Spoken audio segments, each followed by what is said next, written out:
This is the OMFL. You can't touch this. And you're in the mix with Kinda Real Name. Here's another OMFL production.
Good evening, everybody. Welcome to Press Pass Live, your weekly podcast show here for the OMFL. We're going to make this short and sweet. It's just me rocking it tonight. Came to you pretty late. We'll kind of address some of that stuff towards the end here, but we're going to just jump straight into Fire Drill. We're in week number 14 already, so we're turning the corner, starting to get to the end of the season, and it's just a matter of time now before we're into playoffs for season 90, and what a playoffs this is really setting up to be. I can't wait to dive into it.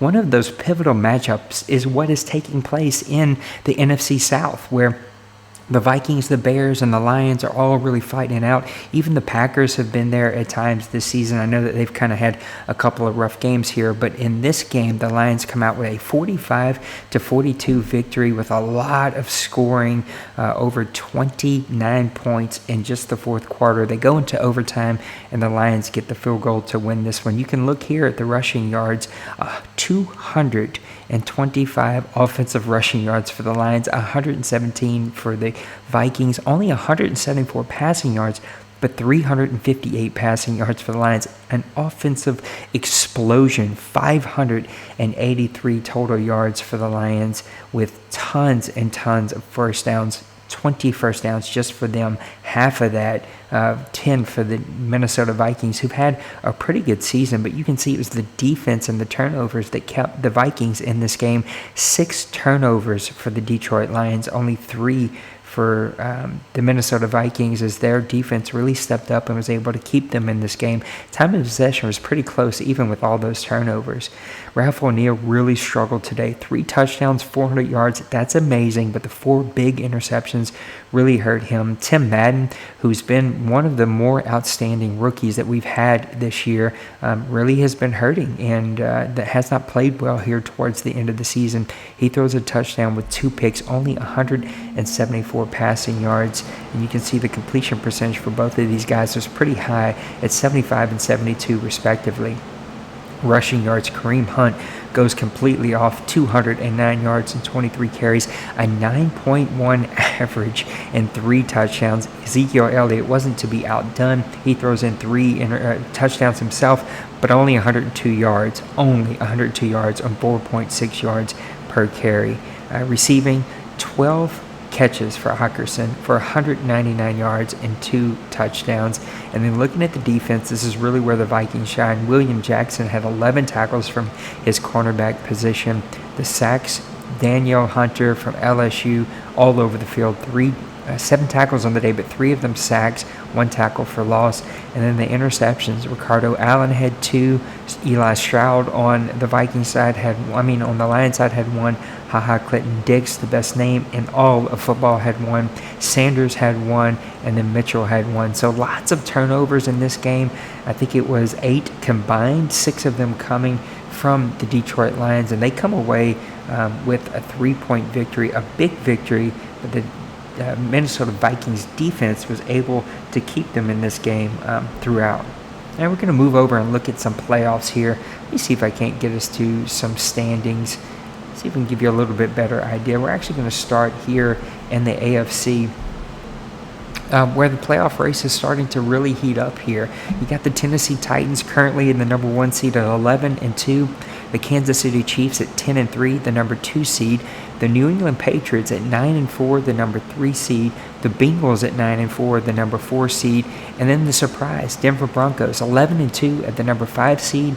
And then the Indianapolis Colts at 9-4 at the number 6 seed in the running. You got the New York Jets at 7-6, the Miami Dolphins at 6-7, and honestly, even though the Jacksonville and Pittsburgh are still technically in it, they really don't have a shot. It's really just going to be the Jets. Can they somehow get the Patriots to come back to the pack, or even get the Colts to maybe sneak in there? But I don't. I think that the AFC is going to be pretty much set. What you see is what you get. There are going to be some battles for seedings here. If you're the Denver Broncos and you've battled all year to come back, you get 11-2, you're still technically in the running for one of those top 2 seeds. But man, it's going to be really hard. The Tennessee Titans are really rolling along. The Kansas City Chiefs have been an offensive firepower this entire year. I think what you see here is how these playoffs are going to end up playing out as we come to the end here. The Indianapolis Colts as a number 6 seed may be the best number 6 seed that we've ever seen here in the OMFL. Really the toughest team and the toughest out. And if you're the Tennessee Titans, you don't want to see the Colts come rolling in again. They took you out last year. If I'm not mistaken, they've been in the OMFL Bowl for the last 3 years. I think the last 3 seasons. Dwayne has many OMFL Bowl victories under his plate. He's top 3 winning percentage in this league. You don't want to see these Indianapolis Colts get the number 6 seed. You want them to get a number 5 seed or something like that, because you just don't want them coming in. But that's not how this is going to play out. I think what you see is exactly what you get here, and we're going to have some really pivotal matchups with the Cincinnati Bengals playing the Denver Broncos at home, the Patriots hosting the Colts. Those are going to be some really, really good games. A lot of offensive firepower in all of those games. The Patriots are going to be getting their quarterback back. You're going to see some dynamic matchups coming through there. But I think ultimately what you're going to see is the Tennessee Titans are going to host the Indianapolis Colts, and the Kansas City Chiefs, I think, are going to host the Bengals. I'm not counting out the Broncos. I just think they've had a favorable schedule that has played them well into this season, and you're just not going to see that play them well as they get into the playoffs and they face some of these battle-tested teams. So ultimately, you're going to get the Bengals, you're going to get the Colts, you're going to get the Chiefs and the Titans. So the Colts are going to host, the Titans are going to host the Colts, the Chiefs are going to host the Bengals, and you talk about some games that are, again, the AFC is so full of offensive firepower, from Hines at running back to Burita at running back to the Kansas City Chiefs, Collins, I think Council at quarterback, and Hill at wide receiver. The Bengals have some of the most outstanding receivers we've ever seen compiled. The Patriots can even, make some upsets. He's going to be getting his quarterback. He's been fighting hard. And look, the Denver Broncos are 11-2, best running back in all of the OMFL this year. He could still make some noise, but I do think that's the matchups we're going to get. I think the Colts and the Titans are going to be another 47-43 type of game. Whoever kind of has the ball last. I do think that the Tennessee Titans are going to call the upset.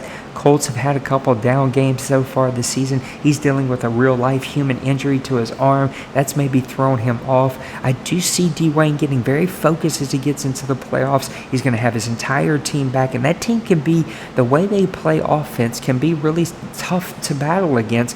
But Tennessee has just been outstanding. They've just been making play after play. They just kind of pound the rock, and then like me against him this week, I held him, I think, to 60 yards into 3 minutes in the fourth quarter, and he breaks off a 60-yard run. He just keeps pounding the rock. Hines with the Colts is an outstanding team, but I do think the Tennessee Titans are going to get that victory at home. Kansas City Chiefs are going to be hosting the Cincinnati Bengals. That's going to be another offensive firepower. I think, again, whoever has the ball last, and I tend to lean towards what happens for the team at home. That's going to be the Kansas City Chiefs. The key here is, can Council not turn the ball over? And can the Bengals get their running game going? You get 2 young quarterbacks there in that game. that are trying to make a name for themselves, and this is where you make a name for yourself. Whenever you get here into the playoffs in the OMFL, that's where you start to see teams make a name for themselves, and both Council and Colt have an opportunity there. But I like the Kansas City Chiefs coming out of this one, even though I do think the Cincinnati Bengals are the overall better team. I just think the Kansas City Chiefs at home with all of that offensive firepower are going to be tough to beat. Then that's going to set up an AFC championship game of the Tennessee Titans hosting the Kansas City Chiefs. All reality, none of this is going to play out this way. I'm just trying to think of it that with these teams who get to play at home and all of the great offensive firepower, it'd be nice to see a new mix-up. I think the Tennessee Titans have the more fully rounded team here. The Kansas City Chiefs, of course, have such a passing great offense, maybe one of the best that we've ever seen here in the OMFL. But at the end of the day, what's going to hurt them is that they are a very pass-heavy offense, where the Tennessee Titans seem to be a little bit more balanced and I think make more plays on defense. Now, we got some things that we got to see play out a little bit better with that defense. They have been gashed. They have been giving up a couple of big plays here and there, but I think they're going to get a couple of turnovers because the Chiefs tend to pass the ball really heavy, and they're going to find themselves in the OMFL Bowl for OMFL Bowl number 90, representing the AFC. At least that is going to be my prediction. It's going to move us over to the NFC now, where there is a couple of races that are still running through here. Currently, as we speak tonight, the number 1 seed is the Atlanta Falcons at 11-2. The Seattle Seahawks are the number 2 seed at 9-3. The Washington Redskins at 8-5 are the number 3 seed, but they are still very much in a battle there for that one. The Chicago Bears in another battle themselves at 7-5 are the number 4 seed. The number 5 seed is the Carolina Panthers at 8-4, and currently the New York Giants, who I think started out like 6-0, they were one of the hottest teams. They've kind of come back to the pack a little bit. They're sitting at 8-4 at the number 6 seed. So a couple of these races that are still really, really interesting. Seattle Seahawks at 9-3. You still have the Arizona Cardinals at 7-5 in there. You still have the Los Angeles Rams at 7-5 in there. With the Redskins, they're sitting at 8-4, but the Giants are right there at 8-4 as well at the number 6 seed. You could see a flip-flop of teams. And then the NFC North, the division that nobody for a very long time wanted to win. You finally are starting to see some of that come through as the Chicago Bears are there in the number 4 seed at 7-5, but the Vikings are right on their tail at 6-6 with the number 9 seed, but the opportunity to win that division and jump at the top. The wild card there, you got the Giants and the Panthers 8-4 and 9-4 respectively, with the Cardinals at 7-5, the Rams at 7-6, still right there in the hunt. And of course, we got the Minnesota Vikings, who haven't played this week. They still have an opportunity as well to go ahead and make a run here. So exactly how this is going to play out, one's never going to be able to tell here. But I do think that the Atlanta Falcons are still going to be king of this hill. I would like to see the Washington Redskins and the New York Giants battle this out. I could be totally wrong on this one. I think that they may even go down to the very last week, and I think they play each other in Week 17. Good chance I'm wrong on that, but I thought I remember seeing that. That would be an epic battle between these two teams who've been kind of hot and cold. I would also love to see the Arizona Cardinals jump in there. I know that's going to be a really tight battle. He's going to have to get it in with a wild card with just a handful of games here left, unless something really crazy goes on with the Seattle Seahawks. But if I had to call it today, I think that what you're going to see is the Chicago Bears are going to win the NFC North. I think the Washington Redskins are going to win their division as well. And then I'd like to see the Arizona Cardinals. I think the Arizona Cardinals are going to hop over the New York Giants to get that last wild card spot. So then that would set up the Washington Redskins to host the Arizona Cardinals, and the Chicago Bears would host the Carolina Panthers. Sorry about that. It's almost midnight here. And I'm trying to roll along with no break. I would think that the Washington Redskins and Arizona Cardinals matchup would be one of two really good strengths. The Arizona Cardinals have a very dynamic offense. They can put up a lot of points, but also has been known to turn the ball over from time to time. Their defense can get a lot of turnovers, but they've also been gashed. The Washington Redskins, who are a little bit more consistent of a team, but also you've seen their struggles on offense, and they've had a hard time not turning the ball over themselves and really trying to find some true consistency there from their offense. I think that the Arizona Cardinals would win this game. It would be a really good game and probably go down to the wire, but I think the Cardinals have too much firepower there and would just be able to make too many plays. I think the Arizona Cardinals would win that matchup. In the Bears and the Panthers game, that would be a really good matchup between two teams who know each other pretty well. They're old-timers in this league and have played many games together. Carolina Panthers have a very dynamic offense around McCaffrey and just an explosive offense. His quarterback is very dynamic, one of the more underrated quarterbacks that you really don't hear talked about a whole lot here. The Chicago Bears, we never really truly know what kind of team they're going to be. I mean, they are kind of winning this division this year by default as the Vikings have just come way back to the pack. But a team that's really set up around grinding the ball out, playing really great defense, and really running the ball and controlling that clock. I think that's what they'll try to do against the Carolina Panthers. The Panthers are just able to score more points. The Bears are going to have to push themselves. They're going to have to put the ball in the air. That's going to lead to some turnovers.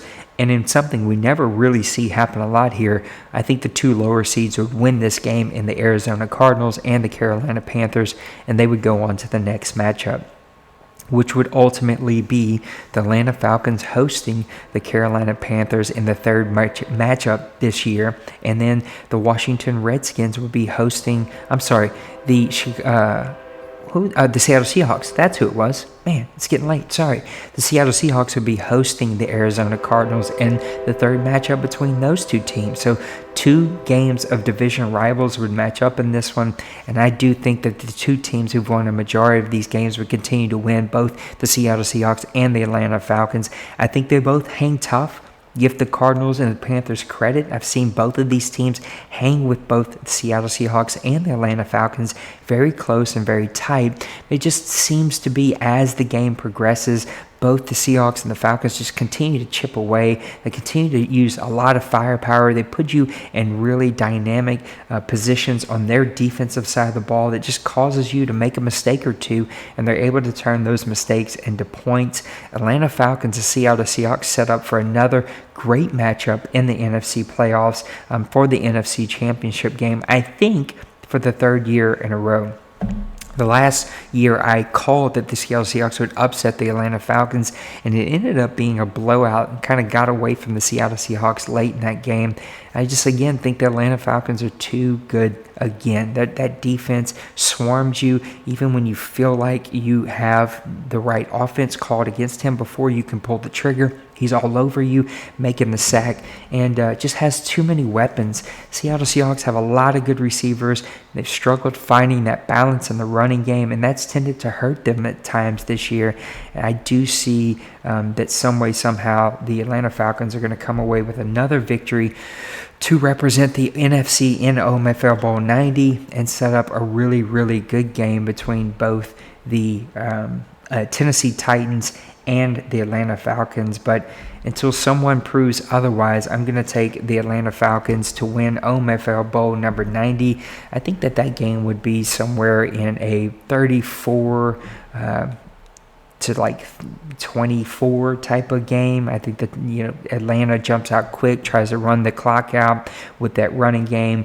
Beretta breaks away a couple of runs. They're able to score some late points and make a run and get right back into that one. Will be a great set of playoffs, though. I can't wait to see exactly how that one is going to play out. I'll talk about a couple of my award winners, and I want to give my both Offensive Player of the Year, Defensive Player of the Year, and then Rookie Offensive and Defensive Player of the Year. When I look at the offensive stats, there's a lot of really, really good players.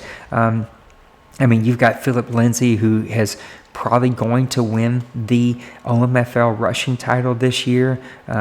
We haven't seen Burrito be able to keep pace, and Hines hasn't made a roaring comeback here. And really, I think he is starting to run away with this one, and will probably put it away next week in his next game. You got Tyreek Hill, who's got over 2,094 receiving yards. You got Ryan Colt for the Cincinnati Bengals, almost 4,000 passing yards. But I think I would have to give the nod to this guy right here on my screen, Dwight Council. 4,196 yards. He's got a 65% completion percentage, but 43 touchdowns and 18 interceptions. He may break the OMFL record for passing touchdowns this year, which I'm not even sure where it sits. I think it sits at like 56, 55, something like that. He's only taken 39 sacks, which is unbelievable. He's passing at a pace of 322 passing yards per game. Just playing outstanding football. If you look on the other side of the football, you always have to kind of give this nod to a very underrated player for the Indianapolis Colts in Blake Cashman. He's always in the top of interceptions in this league. He's always in the top for tackles in this league. He's got 67 tackles on the year. You got Bobby Wagner over in Seattle. He's got 62. Joey Bosa with 39 sacks already this year. 28 sacks for Brian Burns in Carolina. And then you got to look at the interception leaders. Bo Norton has really stepped up. We've always known what kind of dynamic playmaker he is, but he's really proved it this year. He's stepped up with 13 interceptions. And then, of course, we know what Clive Vertigo can do. Jason, whatever name he's going by this week, he's got such a spectacular user cornerback skills over there. He's got Brian Poole leading the OMFL with 14 interceptions. And then even Dante Jackson with 11 interceptions for the Carolina Panthers. But I'm going to have to give it to my guy over in Philadelphia, Fletcher Cox. Sorry about that. 63 solo tackles, 23 assists, 86 total tackles from a defensive tackle. He's got 12 tackles for loss, 39.5 sacks from that defensive tackle position. That is amazing stats. Fletcher Cox is second in the league with his 63 solo tackles. He's first in the league in sacks. This guy is a playmaker for Philadelphia, and even in his old age, he is just making play after play after play for that team, and I think he is going to be your defensive player of the year. Looking at the rookies, this one was a little bit tougher. There's no rookie that's really just jumps out there as a guy that really catches your eye. Now you got to kind of give your nod to Ken Green over in New York Jets. He's played spectacular, 2,974 yards on the season. He's first for all rookies. Tim Madden, who started out outstanding but really has come back to the pack here in the second half of the season. He's got 2,568 yards. Your rushing rookie leader, Kirby Stewart, over in Houston, 826 rushing yards on the season. And even like Jalen Solomon over in Philadelphia, he's got 1,088 yards. Jimmy Bond's got 783 receiving yards for the Oakland Raiders, but it's actually going to be this other Oakland guy,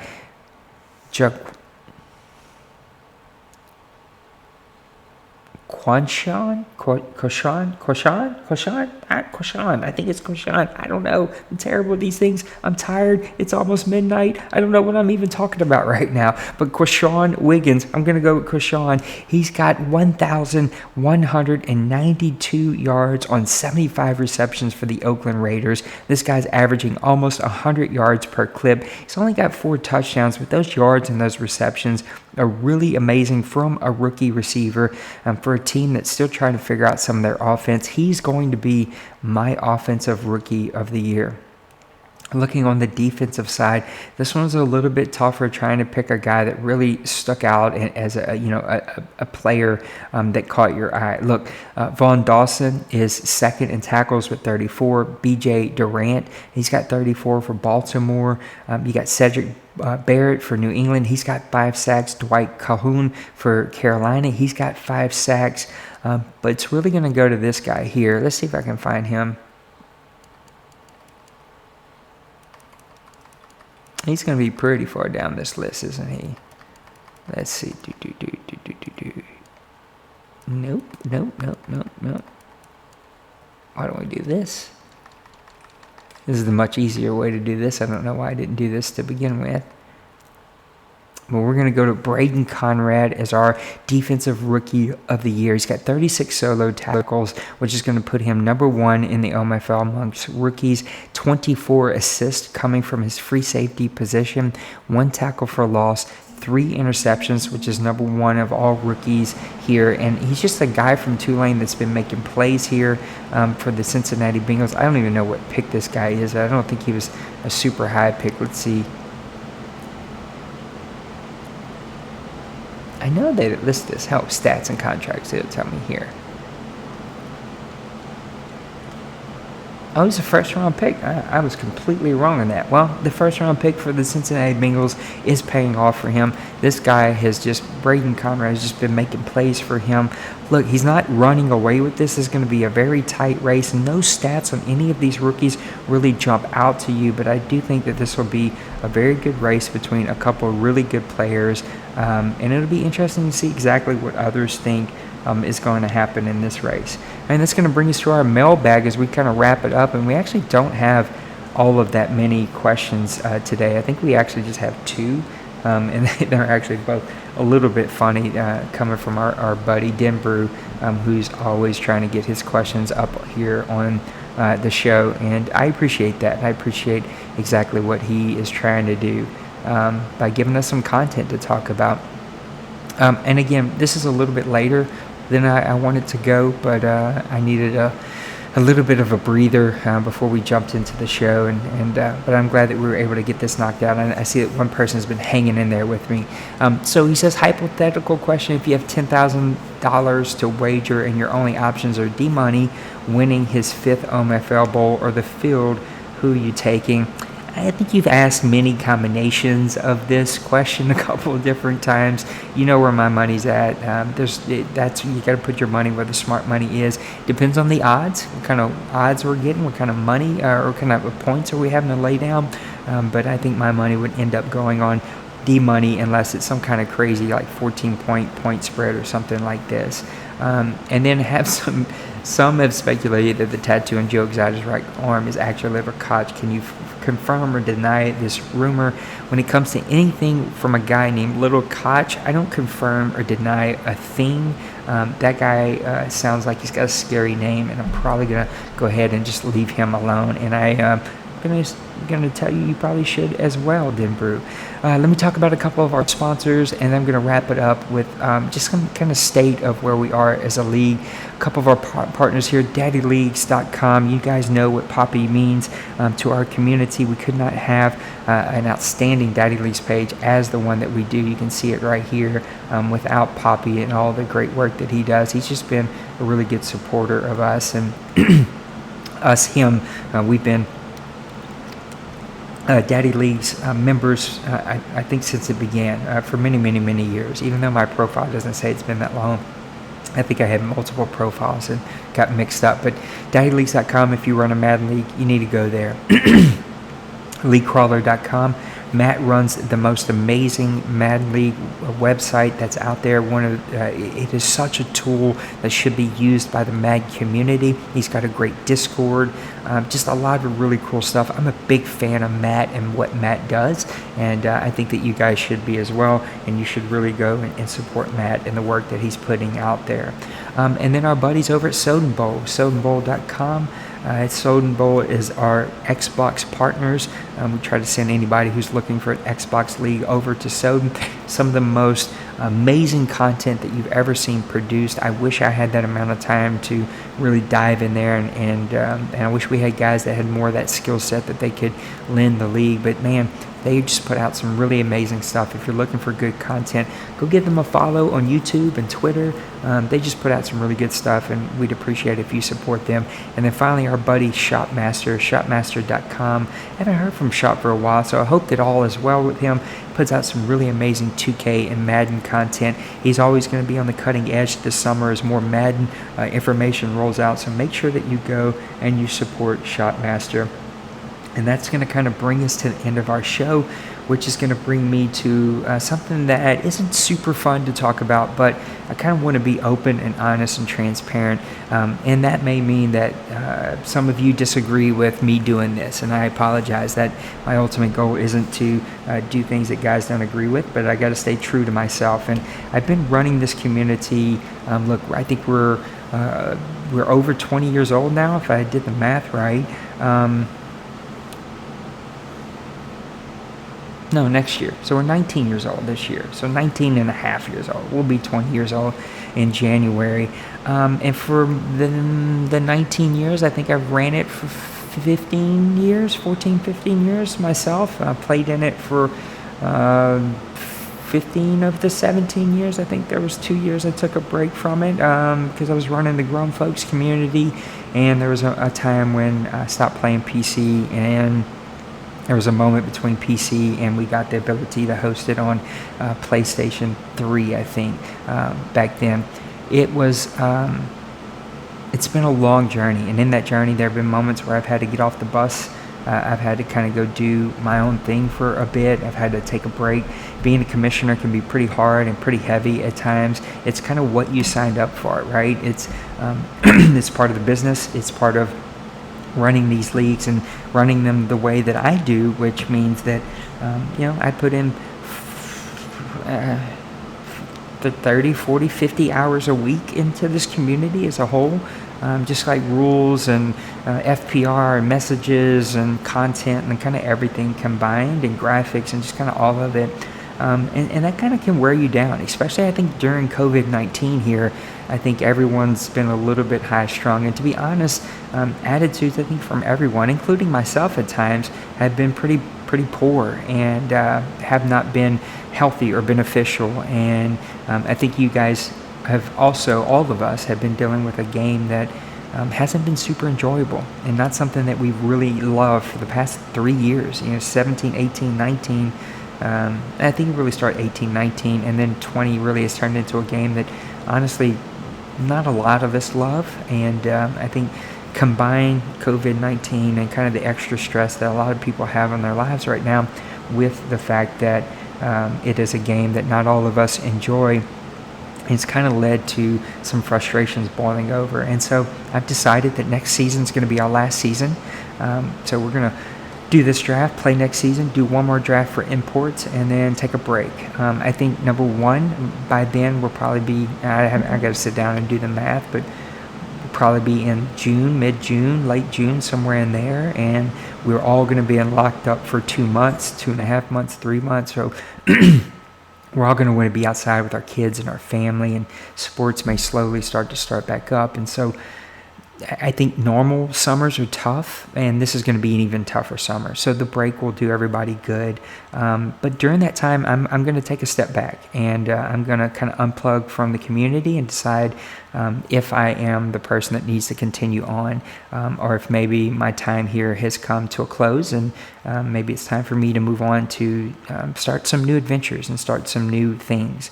Now, with that said, I did make a pretty large extremely large investment into some new hardware, so that for me personally, but I'm going to be using it for the league so that I can produce better content, and you guys should start to see some new stuff over the next 2 months, because I think it's going to take like a month to actually get to me before I can start to use it, and it's going to take some time to get used to it and get it set up and all that fun stuff. But there's just, I think it's a healthy thing for me to step back. Running the league is very hard. Just being a leader, period, as we all know in life, whether it's your business, your family, or whatever kind of line of work that you're in, it can be really, really tough. Rarely do even probably 75% of you like me. Unfortunately, I get to have the conversations that are not fun. And sometimes I catch you in a bad day. Sometimes I'm in a bad day. Sometimes we're both in a bad day. That's an ugly conversation. I think what has caused me to pause is being totally transparent.